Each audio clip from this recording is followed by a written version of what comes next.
அன்னை தமிழுக்கு வணக்கம். நக்கீரர் அருளிய திருமுருகாற்றுப்படை.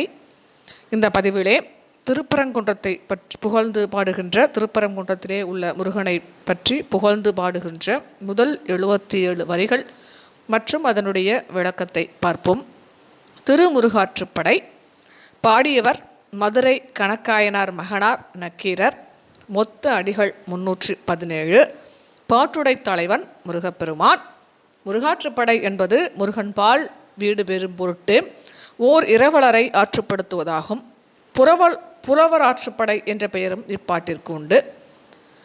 அறுபடை வீடுகளையும் சிறப்பித்துள்ளார் இப்புலவர். திருப்பரங்குன்றத்தில் உள்ள முருகனை முதலில் புகழ்ந்து பின் முருகன் சூரனை கொள்ளுதல் பற்றியும் கூறுகின்றார். திருச்சிரளைவாய் அல்லது திருச்செந்தூர் தலத்தில் முருகனின் 6 முகங்களின் இயல்பையும் 12 கைகளின் தொழில்கள் பற்றியும் விவரிக்கின்றார். 6 முகங்களில் ஒரு முகம் வள்ளியுடன் மகிழ்ச்சியுடன் பொருந்துள்ளதாக கூறுகின்றார். பழனி தலத்திலே திருவாவினன்குடி என்று அழைக்கக்கூடிய பழனி தலத்திலே சிவபெருமான், திருமால், இந்திரன் ஆகிய மூவரும் முருகனின் பின் செல்வதாக கூறுகின்றார். இப்படியாக திருவேரகம் என்று அழைக்கப்படும் சுவாமிமலை முருகனையும் போற்றி புகழ்ந்து கூறுகின்றார். திருத்தணி தலத்திலே வேலனின் வெறியாட்டம் பற்றியும் காணவர் குறவை கூத்து ஆடுவதையும் குறிப்பிடுகின்றார். பழமுதிர்ச்சோலையில் வெறியாட்ட களத்தில் உள்ளார். இறுதியில் முருகனை அடைந்தால் அவன் அருளை பெறுவாய் என கூறுகின்றார். முருகப்பெருமானின் அறுபடை வீடுகளின் சிறப்புகளை சொல்லி அதை போற்றினால் நாம் துன்பங்களிலிருந்து விடுபடலாம் என்பதுதான் இதனுடைய கருத்து. சிவபூஜை செய்யும் பொழுது பிழை செய்பவர்களை கற்கிமுகி எனும் பூதம் தூக்கிச் சென்று சிறை வைத்து விடுமாம். 1000 பேர் சிறைப்பட்டதும் அவர்களை தின்று விடுவதாக அதற்கு சங்கல்பம். நக்கீரர் சிவபூஜை செய்யும் பொழுது இயற்கையின் வினோதம் ஒன்றை கண்டு கவனம் சிதறுகிறார். உடனே அந்த பூதம் அவரை கவர்ந்து கொண்டு சென்று சிறையில் அடைத்து விடுகிறது.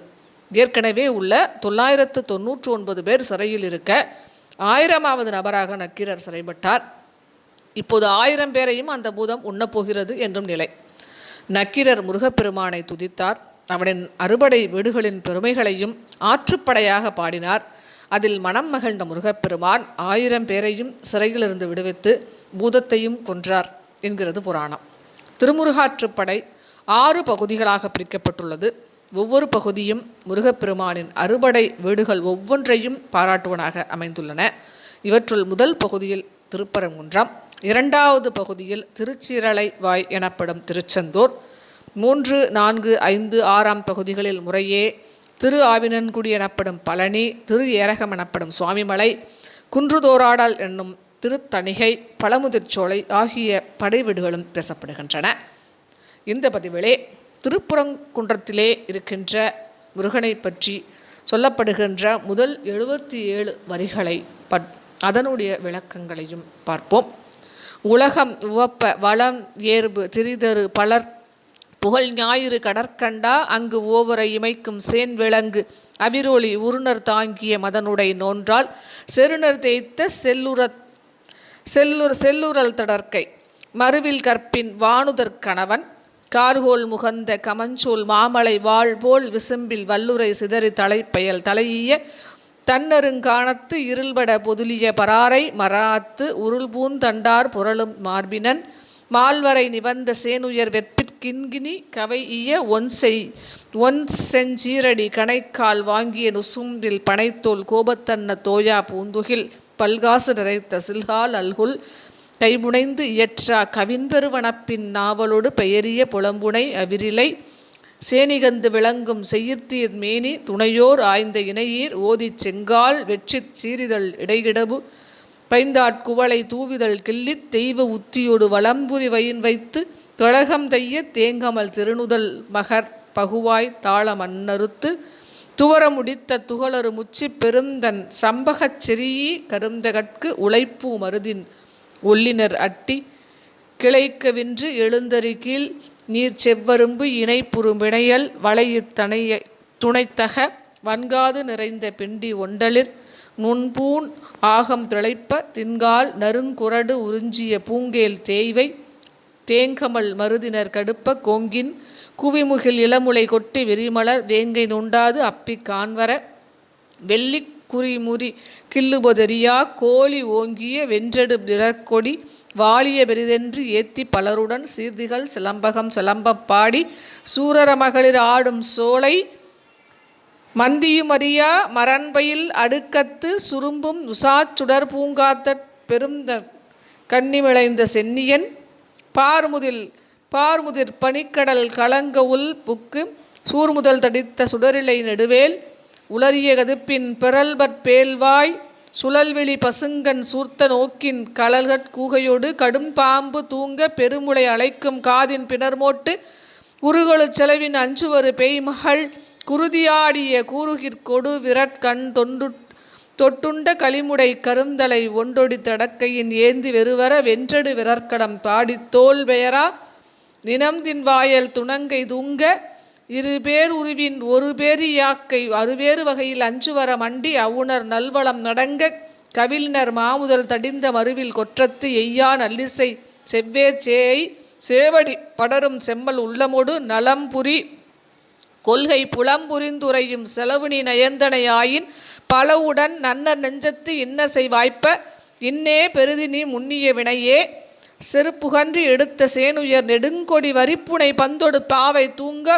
பொருணர் தெய்த்த போரொரு வாயில் திருவீற்றிருந்த தீதுதீர் நியமத்து மாடலி மருகின் கூட குடற்பையின் இருஞ்சேற்று அகல்வயல் விரிந்து வாய் அவிழ்ந்த முட்டாள் தாமரை துஞ்சி வைகரை கட்கமல் நெய்தல் ஊதி ஏற்பட கண்போல் மலர்ந்த காமர் சுனைமலர் அஞ்சிரை வண்டின் அரிக்கணம் ஒலிக்கும் குன்றமர்ந்து உரைதலும் உரியன் அதா அன்று. உலகம் விரும்பி மகிழ்ந்து வாழ்த்துமாறு வெயிலும் வெளிச்சமும் தரும் பொழுது உலகை வலம் வருகிறது காலை கதிரவன் கடலை உழுவது கண்கொள்ளா காட்சி. அதன் கவின் பேர் அழகை பலரும் புகழ்கின்றனர். அதை போலத்தான் முருகன் இமைக்கின்றான், மனன் எறும்பு திரிதருகின்றான், அருட்பார்வை வழங்குகின்றான். அவனது அருள் ஒளி கட்டவிழ்ந்து பாய்கிறது. தடையில்லாமல் நம் கண்ணுக்கும் அறிவுக்கும் எட்டாத தொலைவிடத்திலும் கால வெள்ளத்திலும் பாய்கிறது. துன்புறுவோரை தாங்குவதே முருகனது மதக்கொள்கை. அவனது திருவடிகளின் நோன்பும் அதுதான். துன்பத்தை போக்கும் அவன் செயலை எதிர்த்தவர்களை அத்திருவடிகள் மிதித்து தேய்க்கும். மலை போன்று உதவுவது அவனது கைகள். களங்கமில்லாத கற்பு நெறியலாகிய தெய்வ யானைக்கு அவள் கணவன். சூளுற்ற மலைமேகங்கள் வானத்தில் வால்போல் மின்னி வளம் தரும் மலை துளிகளை பொழியும். கோடைக்கு பிறகு பெய்யும் அந்த முதன் மழையால் கானம் இருண்டு பசுமையாகும். வெண்கடம்பு மரங்கள் தழைத்து பூத்து குலுங்கும். அப்பூக்களே முருகன் மார்பில் புரளும் தார் மாலைகள். பசுமையால் ஆசை மூட்டி மலை உச்சி இரண்டு கிடக்கும். அங்கே சூரர மகளிர் ஆடுவர். அவர்களுக்கு கிண்கிணி எனப்படும் கொலுசு கிளவி கிடக்கும். சிறிய அடிகள், கணைய மரம் போல் உறுதியான கால்கள், வளைந்த இடுப்பு, பெருமை கொண்ட தோல், தொய்வு இல்லாமல் ஆடுவதற்கு வசதியாக அவர்கள் இடையில் உடுத்தி இருந்த வெல்வெட்டு பூந்துணி கோபம் என்னும் தம்பள பூச்சி போல் சிவந்திருக்கும். அதன் மேல் காசு வரிசை தொங்கும். சில்கால் என்னும் சிறிய நடன இடுப்பணி இருக்கும். இது அவர்களது அல்குலை மறைத்து தொங்கிக் கொண்டு ஆடும். அவர்களின் மேனி கை புனைந்து இயற்றா கவின்பேர் அழகினை உடையது. எனினும் அந்த இயற்கை அழகுக்கு மேல் மணிநாவல் என்னும் பொன்னணி அணிந்திருந்தனர். நாவல் பல நிறத்தில் மணிக்கற்கள் பொன்னில் பதிக்கப்பட்டிருந்ததால் அது மணிநாவல் எனப்பட்டது. அதன் ஒளி தொலை தூரத்திலும் மின்னியது. சூரர மகளின் மாசில்லா மேனியானது தொலைவினை கடந்து ஒளி வீசிக்கொண்டிருந்தது. நெருக்கமான ஈர மினுமினுப்பு கொண்ட அவர்களது கூந்தலை அவர்களுக்கு துணையிருக்கும் தோழிமார் ஆய்ந்து ஒப்பனை செய்திருந்தனர்.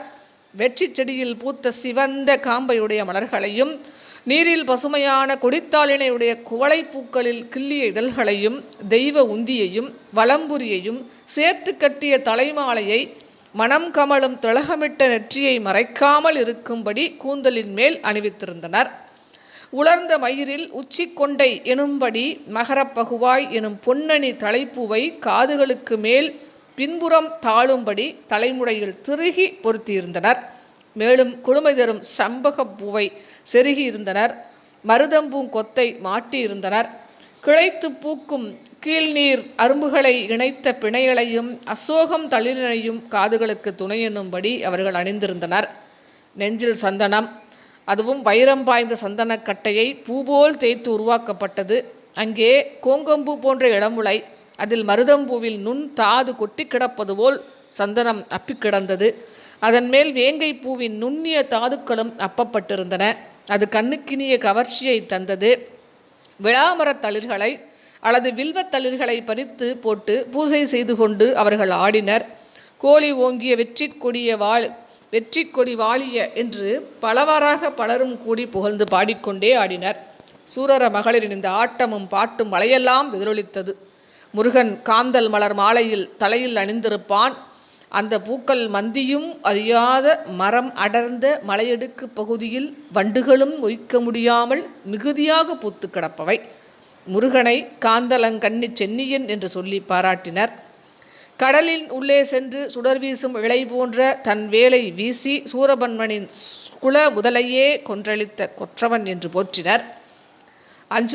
அஞ்சுவரு பேய்மகளின் அலங்கோலம் பரட்டையாய் கிடக்கும் தலைமயிர், வரிசை மாறி பிறழ்ந்திருக்கும் பல், பிளந்த வாய், சுழலும் வெளிகள், பசுமை நிற கண்ணில் சுட்டரிக்கும் பார்வை, கோட்டானும் பாம்பும் தொங்கும் முளை முகடுகள், நீண்ட காதுகளும் முளை முகடுகளில் தொங்கின. அச்சம் தரும் நடையும் தோற்றமும் கொண்டவள், போரில் வீழ்ந்தவர்களின் கண்களை தோண்டி உண்டதால் குருதி விடுந்திருக்கும் விரல் ரகங்களை கொண்டவள். கண்ணை தோண்டிய பின்னர் களிமுடை நாற்றமடிக்கும் தலையை கையில் ஏந்தி கொண்டு அவள் ஆடுகிறாள். அவளது கைகளிலே வளையல்கள். அந்த கைகள் தலையை ஏந்தி கொண்டிருப்பதால் தோளை புடைத்து கொண்டு அவர்கள் துணங்கை ஆடுகின்றனர். சூரபதுமனை வென்றெளித்த போர்க்களத்தை சிறப்பித்து பாடிக்கொண்டே பேய்மகளிர் துணங்கை ஆடுகின்றனர். முருகன் தன் ஒரே ஒரு பேருடம்பில் இருவேறு உருவங்களில் காட்சி தருபவன். ஒன்று ஆண்டிக்கோலம், மற்றொன்று ஆறுமுகக் கோலம். கவிழ்ந்த இலைகளை உடைய மாமரமாகி நின்ற அவுணர் கொட்டம் அடங்க அம்மாமரத்தை முருகன் வேரோடு வெட்டி சாய்த்தான். செவ்வேளை வீசி பெற்ற இக்கொற்றம் குறையாத புகழை கொண்டது. அவனது திருவடிகளாகிய கொழு கொம்புகளை பற்றி கொண்டு படரும் உள்ளம் இருந்தால் அது நல்லதை விரும்பும் கொள்கையாகும். அதற்கு நீங்கள் உங்களது புல அறிவை பிரிந்து அவன் நினைவாகவே வாழ வேண்டியிருக்கும். அவன் குடிகொண்டுள்ள இடங்களுக்கு நீங்கள் செல்ல விரும்பினால் உங்களுடைய நெஞ்சத்திலே அந்த ஆசை நன்றாக வலுக்கட்டும். நினைத்ததை உடனே செயல்படுத்துவாயாக. போரை விரும்பி ஆடவர் உயர்த்திய கொடிகள் மதுரையில் எப்போதும் பறந்து கொண்டே இருக்கும். மகளிர் பந்தும் பாவையும் விளையாடி கொண்டிருப்பர். போரிட்டோரை தேய்த்து தேய்த்து போரிடுவர் இல்லாமல் போனதால் செல்வத் திருமகள் அரியணை ஏறி ஆண்டு கொண்டிருப்பால்.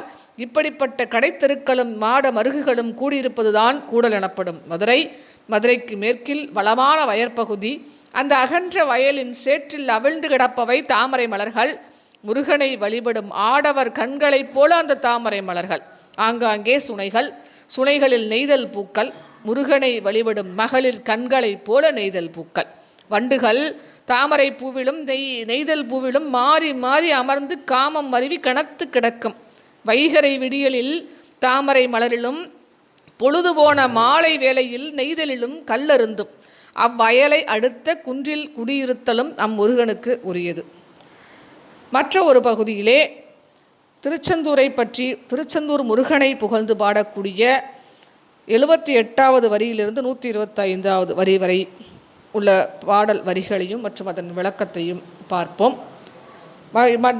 ஒவ்வொரு பகுதியாக பழனி திருமுருகாற்று படையிலே பழனியில் வாழ்கின்ற முருகனையினுடைய புகழையும், சுவாமிமலை மற்றும் திருத்தணி பழமுதிர்ச்சோலையில் எப்படி முருகப்பெருமானுடைய பெருமைகள் இருக்கின்றது என்று நக்கீரர் புகழ்ந்து கூறியிருக்கின்றார். அதையும் மற்றொரு தொடர்ந்து இந்த பதிவிலே பார்ப்போம். நன்றி, வணக்கம். ஓம் சரவணபவ.